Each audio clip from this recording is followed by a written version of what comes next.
পাহাড়ি আঁকাবাঁকা রাস্তা দিয়ে ধীরে চলছিল একটি গাড়ি। পেছনের সিটে বসেছিল হিজাব পরা এক কিশোরী মেয়ে। তার পাশে মাথায় হিজাব পরা শান্ত মুখের মা। সামনে বাবা গাড়ি চালাচ্ছিলেন।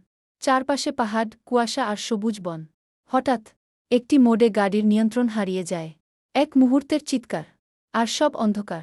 কিছুক্ষণ পর মেয়েটির চোখ খুলে। সে বেঁচে আছে, কিন্তু তার বাবা মা আর নেই। একাকী, অসহায়, কান্নায় ভেঙে পড়ে সে। হারিয়ে যাওয়া পথ ধরে সে গভীর জঙ্গলের ভেতর হাঁটতে থাকে। হঠাৎ দেখে একটি সবুজ টিয়া পাখি। পাখিটি অদ্ভুতভাবে তার দিকেই তাকিয়ে থাকে। মেয়েটি ধীরে কাছে যায়। পাখিটিকে স্পর্শ করতেই চারপাশ আলো ভরে যায়।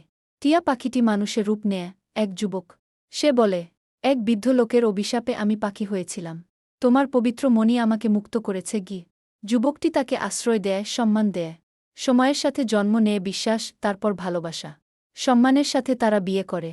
ভালো লাগলে লাইক দিন। আর নতুন গল্পের জন্য সাবস্ক্রাইব করুন।